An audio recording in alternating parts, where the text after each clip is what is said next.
ফোনটা চার্জে বসালে না কেন? বাড়িতে তো চার্জার ছিল। কেন কেন বসালাম না? কেন বসালাম না? ওই যে বন্ধুর খবরটা পেলাম তো, পেয়ে ছুটে চলে গেলাম।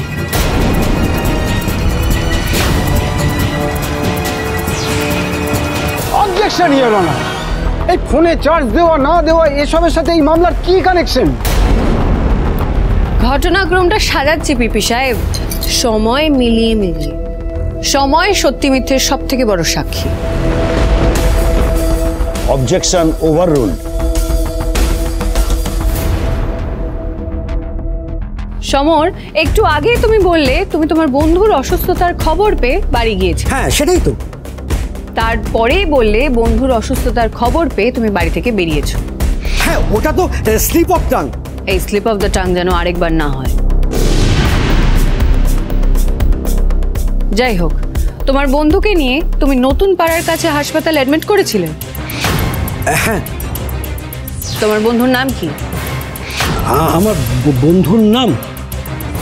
নামটা বলো। রাজু পাল।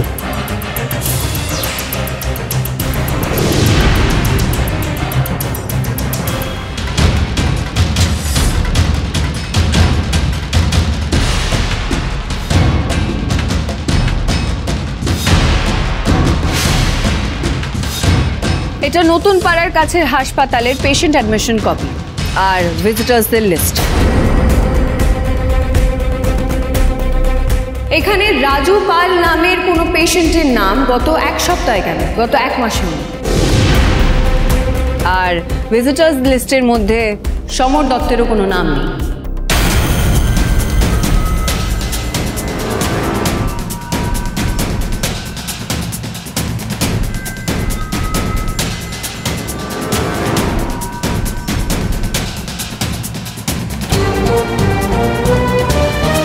আসলে আমি পুলিশ বলে। পুলিশ বলে কি রোগীর নাম লিখবে না হাসপাতালে?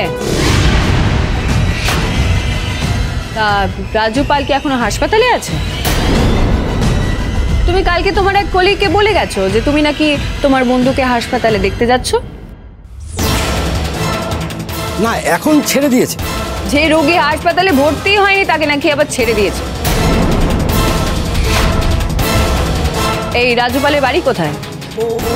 ওর বাড়ি, ও তো বাড়িতে নেই। ইওর অনার, আমি রাজু পালকে সাক্ষী হিসেবে আদালতে ডাকতে চাই। ইওর অনার, কে না কে রাজু পাল, তাকে উনি হঠাৎ করে সাক্ষী হিসেবে দেখে বসলে? এটা হতে পারে না। আগে থেকে কোর্টকে, পিপিকে সাক্ষীর কথা জানাতে হবে। মিসেস ঘোষ চাইলে এই সাক্ষীকে উনি পরের দিন ডাকবেন। ইওর অনার, কোর্টের ডেকোরাম আমি জানি,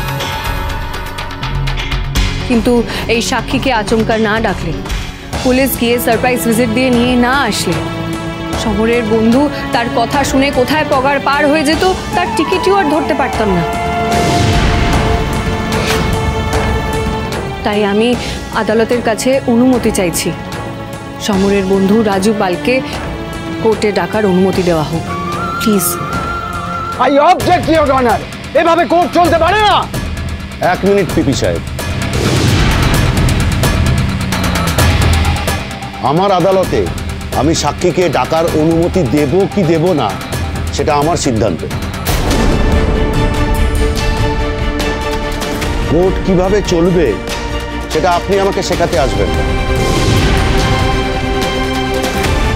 আপনি রাজু পালকে সাক্ষী হিসেবে ডাকতে পারেন।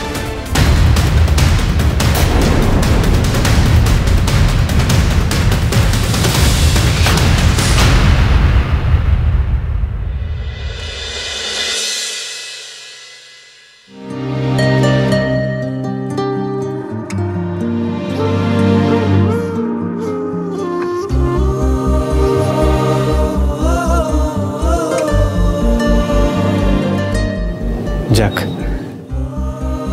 ঘরে কেউ নেই। আমার ছেলে, তাকে নাকি আমি কোলে নিতে পারছি না। ফুলি এখন ঘরে নেই, এই ফাঁকে ওকে একবার কোলে নিয়ে যাই।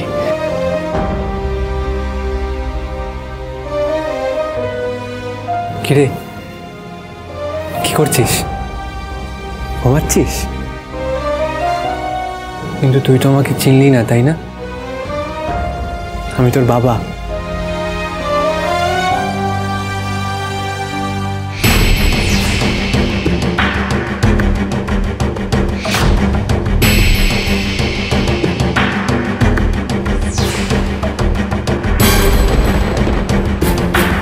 ছবে না তুমি আমার ছেলেকে, খবরদার। আমার ছেলেকে ছোঁয়ার কোনো অধিকার তোমার নেই। আর তোমার এত বড় সাহস, তুমি এই ঘরে ঢুকেছো? বেরিয়ে যাও, বেরিয়ে যাও এক্ষুনি। ফুলি, আমার কথাটা একবার প্লিজ শোনো। আর কি শোনাবে আমাকে? কি বাকি আছে? ফুলি, বিশ্বাস কর, বিশ্বাস কর, আমি তোমায় খুব ভালোবাসি। আর আমি তোমাকে ঘেন্না করি, ঘেন্না করি। আমি তোর বাবা, তাই না? সেটাই তো আমার দুর্ভাগ্য। ফুলি, ফুলি, তুমি আমাকে এই অধিকার থেকে বঞ্চিত করতে পারো না। মালিনীকে আমি বিয়ে করতে বাধ্য হয়েছি ওই এক রাত্রে ঘটে যাওয়া দুর্ঘটনার জন্য। কিন্তু ফুলি, আমি মালিনীকে ভালোবাসি না, আমি তোমাকেই ভালোবাসি। আমি এখনো তোমাকেই স্ত্রী বলে মানি ফুলি। আর ছেলে হয়েছে বলে ভালোবাসা উপচে পড়ছে না? যাতে ছেলের বাবার অধিকার ফলিয়ে পাইস হোটেলের বাড়ির সব কিছুর উত্তরাধিকারের হিসাব দেখিয়ে সব নিজে হাতাতে পারো, তাই তো? না ফুলি, একদম না, একদম না। আমি আর তোমায় বিশ্বাস করি না, আমি আর ঠকবো না। ভাস্করের গলা না? হ্যাঁ তাই তো, চলো তো দেখি।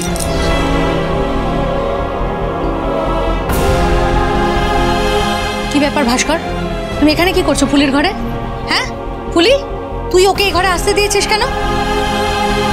তুই কি ভুলে গেছিস মামি কি বলেছিল না যেন ভাস্কর খবরদার এই ঘরে না ঢোকে? ওকে কে ঢুকতে দেবে?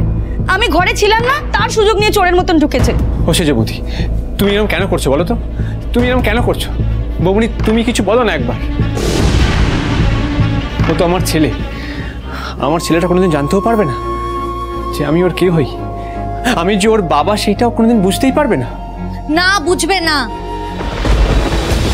আর যদি বুঝতেও পারে তুমি যা করেছো, তারপর তোমাকে সম্মান করবেও? কোনোদিন করতে পারবে? তুমি পুলিশের সাথে যা করেছো, তারপরেও তুমি এত কথা বলছো? আমার লজ্জা করে না ভাস্কর?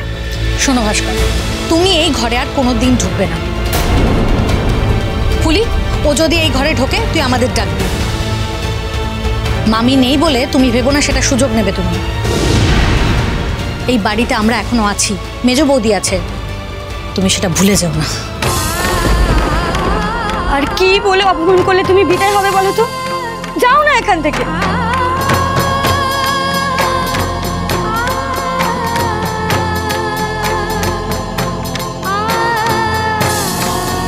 বহুত বার বেড়েছে এই বউ দুটো। মেজ বৌদিকে দেখাচ্ছে, তাই না? আর এই মেজ বৌদি তো দুদিন বাদে দোষী সাব্যস্ত হয়ে সংশোধনাগারে কি ঢুকবে। তখন তোমাদের কে বাঁচায় আমি দেখে নেব।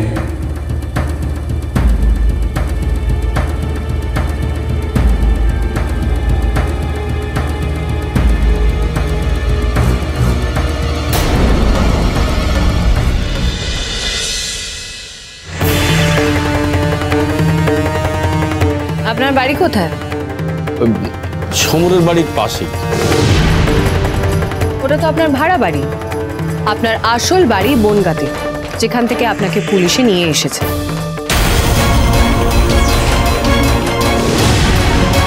আপনাকে তো সমর ফোন করে বনগাঁয় চলে যেতে বলেছিল। না না, সমরের ফোন ট্র্যাক করে পুলিশের সব সত্যি জানতে পেরে গেছে।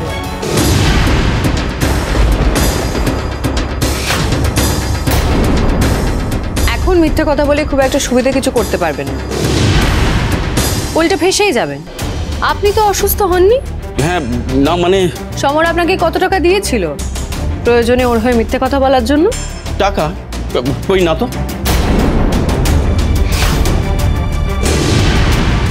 আপনি বাড়ি কেন গিয়েছিলেন? এমনি অনেকদিন বাড়ি যাওয়া হয়নি তাই। আপনি তো অসুস্থ হননি, আপনাকে হাসপাতালেও ভর্তি করা হয়নি। সমর আপনাকে হাসপাতালে ভর্তি করেনি, তাই তো?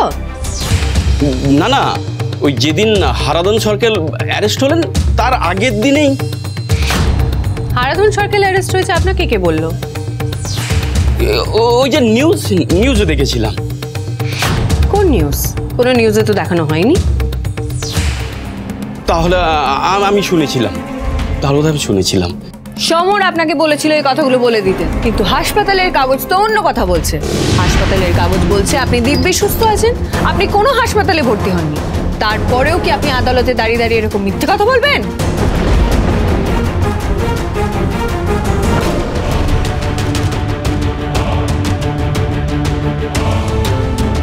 দেখুন, এটা আপনার ফোনের কল লিস্ট। এখানে পরিষ্কার করে লেখা আছে আপনি সমরের সাথে কখন কখন কতবার করে কথা বলেছেন, তার সব টাইম লেখা আছে।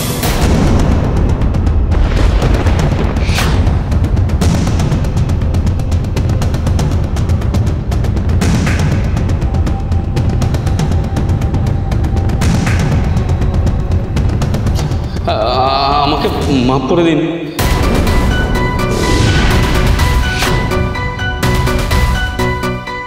আসলে আমার মা খুব অসুস্থ আর টাকাটারও খুব প্রয়োজন ছিল, তাই সমরও বললো আর আমিও টাকার লোভে।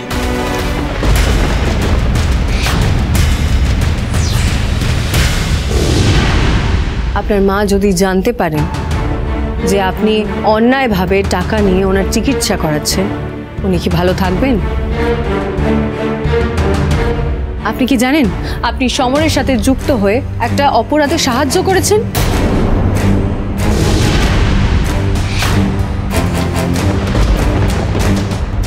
সমর আমাকে বলেছিল ও যা বলবে সেটাই আমাকে সব জায়গায় বলতে হবে।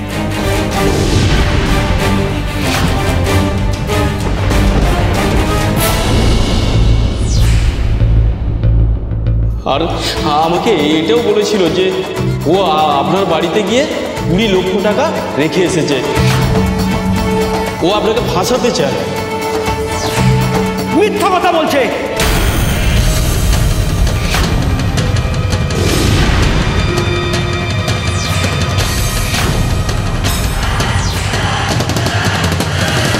Order, order.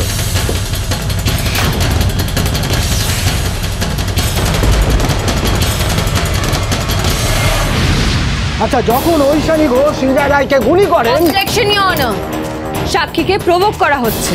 Objection sustain. আচ্ছা, যখন গুলি চলে আপনি কি দেখেছিলেন সেই গুলিটা কে চালিয়েছিলেন? না, আমি অন্যদিকে ছিলাম, চারিদিকে অনেক ধোঁয়া ছিল, কিছুই দেখা যাচ্ছিল না। হ্যাঁ, গুলি চলার আওয়াজ শুনে তাকিয়ে দেখলাম ম্যাডাম বন্দুক হাতে দৌড়ে গেলেন। না, ম্যাডাম গুলি চালিয়েছেন এটা আমি দেখতে পাইনি। ইওর অনার, সাক্ষীদের বয়ান অনুযায়ী ঐশানী ঘোষের হাতে একটা বন্দুক ছিল এবং গুলি একটাই চলেছিল। সৃজার যে বন্ধু ঘটনাস্থলে উপস্থিত ছিল তার সাক্ষ্য অনুযায়ী ঐশানী ঘোষ বন্দুক তাক করে তাদের দিকে এগোয়। এর থেকে এটাই স্পষ্ট হয় যে ঐশানী ঘোষ সৃজা রায়কে হত্যা করেছে এবং তার উদ্দেশ্য ছিল প্রতিশোধ নেওয়া। অবজেকশন ইওর অনার, আমি আবারও বলছি, হারাধন সরখেল আমার থেকে বন্দুক কেড়ে নেয় এবং ফায়ার করে। হারাধন সরখেল কেন এই কাজটা করবে? পালানোর জন্য।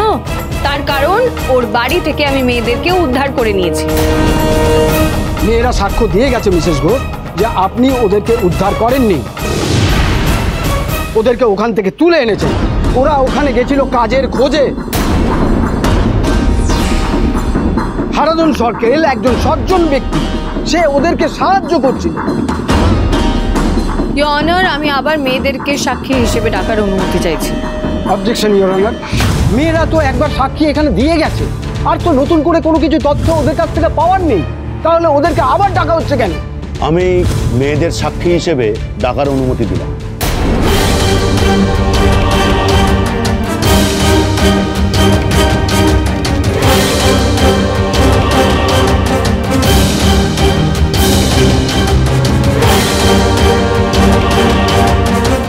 তোমার মা বাবা মিসিং ডায়েরি করেছিল।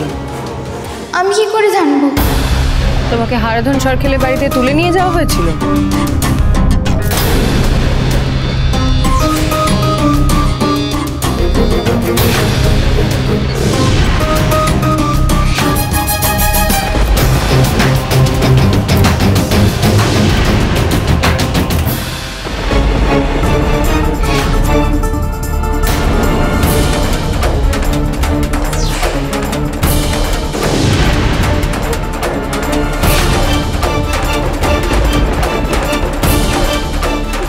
না, আমি স্বেচ্ছায় গিয়েছিলাম।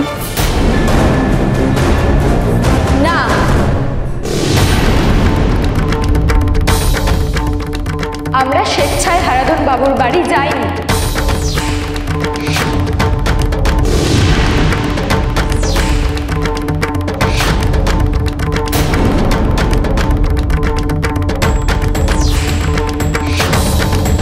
তোমার যা বলার আছে এখানে এসে বলো।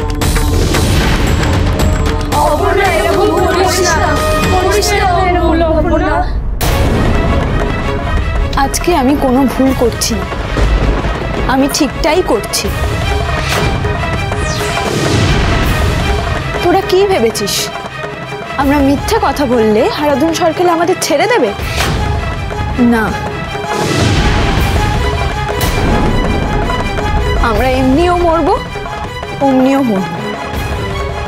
তার চেয়ে সত্যি কথাটা বলে দিয়ে হারাধন সরকারকে ধরিয়েই মরব।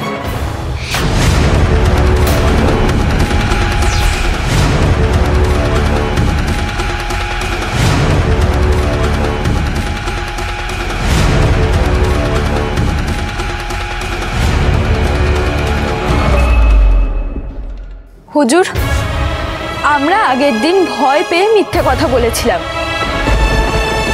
আমাদের বাবা মাকে হারাধন সরকারের লোকরা তুলে নিয়ে গেছে।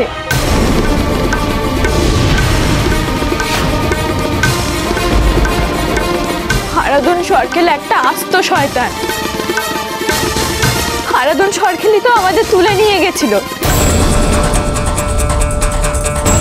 আর ওই যে বিদ্যুৎ স্যার হচ্ছেন হারাধন সরকারের মিডলম্যান। বিদ্যুৎ স্যারই তো আমাদের হারাধন সরকারের বাড়িতে নিয়ে গেছিল। কেউ যদি যেতে না চায় তাকে জবরদস্তি করে ভয় দেখিয়ে থ্রেট দিয়ে তুলে নিয়ে যায়।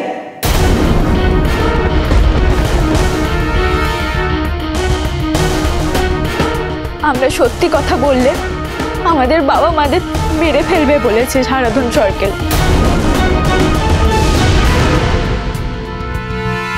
আর আজও কোর্টে হারাধন বাবু তার দুজন লোককে বসিয়ে রেখেছে। ওই যে ওরা।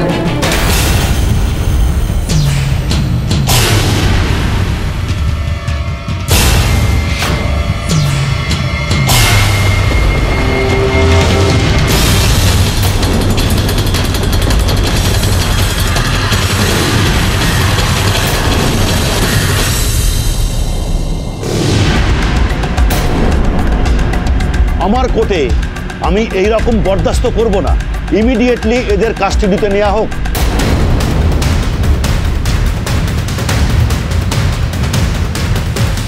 আমাদের মা বাবা তাদের কি হবে? তোমাদের মা বাবারা ওখানে।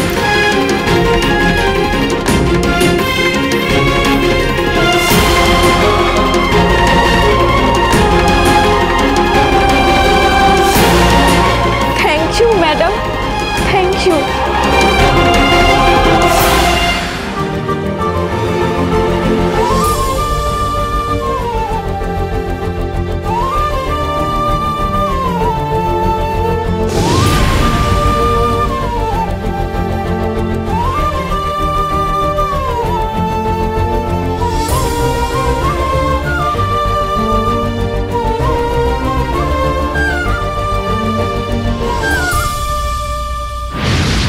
সমর, কাল রাতে তুমি কোথায় ছিলে? আমার বাড়িতেই। না সমর, কাল রাতে তুমি তোমার বাড়িতে ছিলে না, তুমি হারাধন সরকারের বাড়িতে গিয়েছিলে।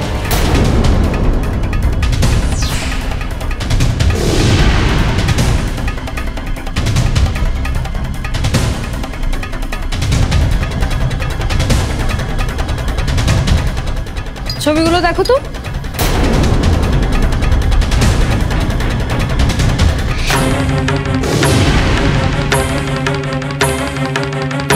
এই ছবিগুলোই প্রমাণ তুমি হারাধন সরকারের বাড়িতে গিয়েছিলে।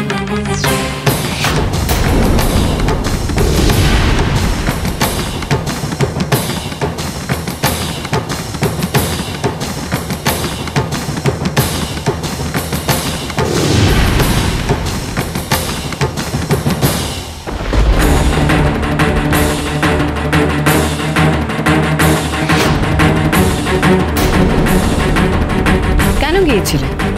অত রাতে তোমার হারাধন সরকেলের বাড়িতে কিসের বৈঠক ছিল? আমি আমি আমি আমি আমি আমি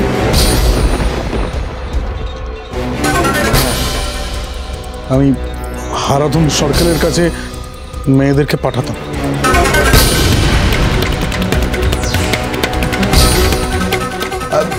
না, আমি ঐশানী ঘোষকে কোনো টাকা দিইনি।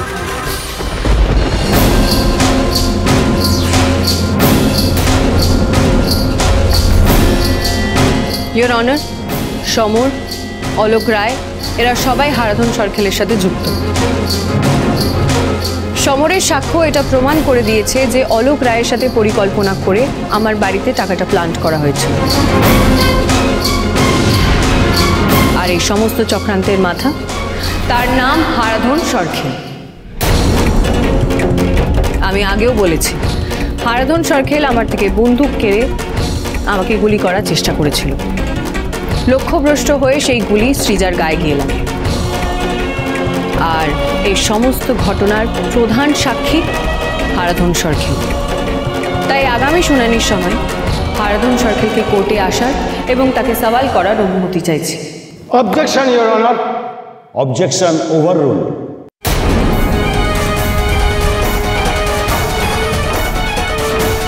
সাক্ষ্য প্রমাণের ভিত্তিতে এখানে পরিষ্কার দেখা যাচ্ছে টাকা নেওয়ার ব্যাপারে ঐশানী ঘোষকে ফাঁসানো হয়েছিল।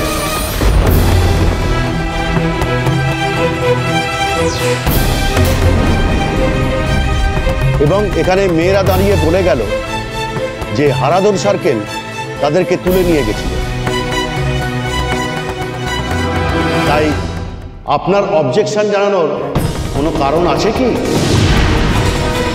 পরবর্তী শুনানিতে হারাধন সরকেলকে কোর্টে উপস্থিত থাকার জন্য অর্ডার পাঠানো হচ্ছে।